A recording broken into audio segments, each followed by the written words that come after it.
Bu videoyu izliyorsanız hayatımdaki en önemli hedeflerden birine ulaştım demektir. Covid-19 hepimizin hayatında derin izler bıraktı.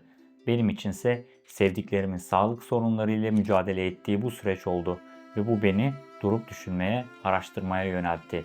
Son 2 yılda bedenimizin doğal dengesi ve iyileşme gücü üzerine çalıştım. Araştırdıkça doğanın bize sunduğu mucizeleri ve bedenimizin ne kadar güçlü bir mekanizma olduğunu keşfettim. Bugün burada tüm bu öğrendiklerimi sizinle paylaşmak ve sizi bu yolculuğa davet etmek için bulunuyorum.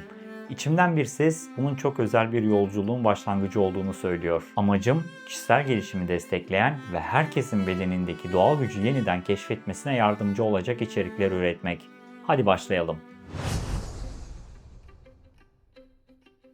Doğanın zekasını takip ettiğimizde ve hastalık, iltihaplanma, azalan işlevsellik veya blokaj gibi durumları optimal işlevsellik ve akışa dönüştürmeyi hedeflediğimizde yapmamız gereken tek şey blokajları tanıyıp ortadan kaldırmayı öğrenmektir. Bu şekilde doğa kendi kendine optimal işlevselliği yeniden sağlayabilir, vücudu yeniden bir bütün olarak işlevsel hale getirmek benim gerçek iyileşme olarak tanımladığım durumdur. Peki blokajların veya hastalık belirtilerinin üstünü kimyasal ilaçlar, cerrahi müdahaleler ya da radyasyon gibi yöntemlerle örtbas etmenin bu blokajların doğal nedenlerini çözerek bizi doğal akışa ve işlevselliğe döndürebileceğini düşünüyor musunuz? Bedenimizdeki her rahatsızlık veya hastalık belirtisi aslında bize gönderilen bir uyarıdır. Vücut bir blokajın var olduğunu ve bunun doğal bir şekilde akışa geri döndürülmesi gerektiğini haber verir. Bu uyarıları dinleyip doğru şekilde hareket edersek doğa zaten iyileşmeyi sağlayacaktır. Tüm blokajların ve hastalık nedenlerinin temelinde 4 ana sebep yatar. Atomlarımızın %99.999'unun enerji ve bilgiden oluştuğunu, bu atomların enerji ve bilgi alışverişiyle hücreleri oluşturduğunu biliyoruz. Bunu daha basit bir örnekle açıklarsak, atomlar bir orkestradaki müzisyenler gibidir. Enerji, müziği çalmak için gereken enstrümanları temsil ederken, bilgi, notaların nasıl çalınacağını belirleyen partisyon gibidir. Aynı şekilde hücreler dokuları, dokularda enerji ve bilgi alışverişiyle organları oluşturur. Fiziksel bedenimiz esasen enerji ve bilgi ile şekillenir ve bu gerekli enerji ve bilgi alışverişindeki herhangi bir tıkanıklık bazı bölümlerin doğru ve uyumlu bir şekilde çalışmamasına yol açar. Bu durum iltihaplanma, az çalışan bir fonksiyon veya hastalık belirtisi olarak deneyimlenir. Örneğin kanser, bilgi akışının engellenmesinin bir sonucudur. Hücreler doğru işlev bilgisi alamadığında kontrolsüz bir şekilde büyümeye başlar. Tıkanıklığı ortadan kaldırmak, enerjinin ve bilginin serbest çarpmasını sağlayarak vücudun her bölümünün doğru şekilde çalışmasına yardımcı olur ve doğanın zekasının vücudu yeniden en iyi duruma getirmesini mümkün kılar. Hastalıkların veya tıkanıklıkların 4 ana nedeni şunlardır. 1. Dış toksinler. 2. Elektriksel veya manyetik alanlar. 3. Sürekli stres veya travma. 4.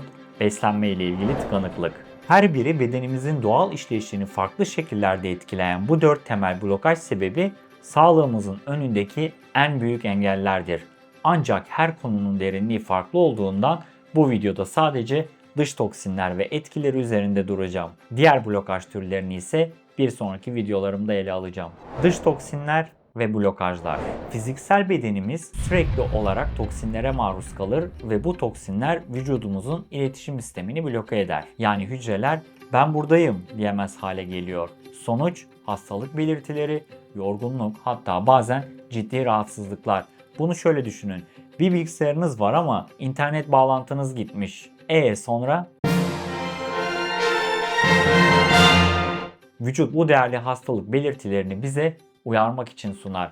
Dış toksinler ile hastalıklar arasındaki bilimsel bağlantıyı da daha detaylı bir şekilde aşağıdaki bağlantıda bulabilirsiniz. İyi haber şu, doğanın zekası toksinleri ortadan kaldırmak konusunda oldukça etkilidir. Ancak bu süreç adım adım gerçekleşir.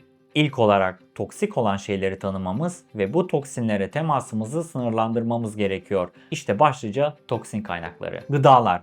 Bu konuyu çok daha detaylı olarak ileriki videolarımda paylaşacağım. Plastik şişelerden içme yoluyla alınan mikroplastikler, günlük kullandığımız kişisel bakım ürünleri, deodorant, oje, cilt bakım ve koruma ürünleri, parfümler, musluk suyu veya florür içeren diş macunları, ağır metaller içeren diş dolguları, zehirli hava, uçaklar, arabalar, fabrikalar ve benzeri, toksik malzemeler, kumaşlar, giysiler, koltuklar, battaniyeler, içecekler, reçeteli ilaçlar, toksinlere maruz kalmamak için hiçbir şey yapmamaya karar versek bu sefer de oturup hiçbir şey yapmamanın stres toksinleriyle karşılaşırız.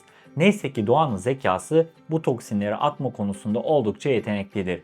Bizim yapmamız gereken bu süreci doğal yollarla desteklemektir. Vücudumuz toksinleri nasıl temizler? Vücudumuz toksinleri temizlemek için serbest radikaller, kararsız atomlar üretir. Ancak bu kararsız atomlar vücutta nötralize edilmezse kendileri de tıkanıklığa, kalp damar hastalıkları, diyabet, DNA hasarı, bağışıklık sistemi baskılanması ve erken yaşlanma belirtilerine neden olabilir. Serbest radikalleri nötralize etmenin kolay yolu. Bunu doğanın zekasına dayanarak çok basit bir şekilde yapabiliriz. Topraklanma, elektriksel olarak pozitif yüklü insan ile negatif yüklü toprak bir araya geldiğinde yük dengelenir. Bunu sadece çıplak ayakla toprağa basarak gerçekleştirebiliriz. Eğer çıplak ayakla dışarı çıkmayı garipseyenlerdenseniz unutmayın. Doğada topraklanmayan tek canlılar biziz. Kediler, köpekler, kuşlar bile çıplak ayak. Ama biz haladan toprağa çıkamıyoruz. Ayrıca gece uyurken ve bilgisayarımda çalışırken vücudu nötr hale getiren bir topraklama çarşafı ve pedi kullanıyorum. Bu doğal uyum serbest radikallerin sürekli olarak nötralize edilmesini, kanıklıkların ve iltihaplanmaların giderilmesini sağlar. Yaşlanma süreci yavaşlar, bağışıklık sistemimiz optimal şekilde çalışır ve vücut hızla iyileşir. Havadaki kirlilik, yiyecekler, su, endüstriyel emisyonlar, sigara, kozmetikler veya diş malzemelerinden vücudumuza giren ağır metallerde tıkanıklık, Alzheimer ve Parkinson hastalığı, anemi, otoimmün hastalığı, hipertansiyon, kısırlık, hormon bozuklukları, akciğer kanseri, mesane kanseri ve beyin tümörüne kadar yol açabilir. Doğanın zekası buna da bir çözüm sunar. Benton etkili. Benton etkili nasıl kullanılır? Benton etkili manyetik olarak ağır metalleri ve toksinleri bağlar ve vücuttan atılmasına yardımcı olur. Yılda 2 kez 2 haftalık sürelerle her sabah yarım bardak suya tahta bir kaşıkla benton etkili karıştırıp içiyorum. Metal kaşık kullanmayın çünkü bu ağır metallerin çekme etkisini azaltır. Hastalıkların ve kanserlerin dış toksinlerle ilişkisi hakkında bilimsel açıklamaları link olarak aşağıya ekledim. Ayrıca topraklama şiltesi ve benton etkinliğini de detaylı incelemek isterseniz bağlantıları paylaşıyorum. Umarım bu video size yeni bakış açıları kazandırmıştır. Başkalarının da yararlanacağını düşünüyorsanız paylaşmayı unutmayın. Bu benim ilk videom olduğu için abone olmanızı ve bildirim zilini açmanızı çok isterim. Böylece blokların diğer nedenlerini ve doğal yollarla nasıl giderebileceğimizi anlatacağım bir sonraki bölümü kaçırmazsınız. İzlediğiniz için çok teşekkür ederim. Bir sonraki videoda yeniden görüşmek üzere. O zamana kadar sağlıklı ve mutlu kalın.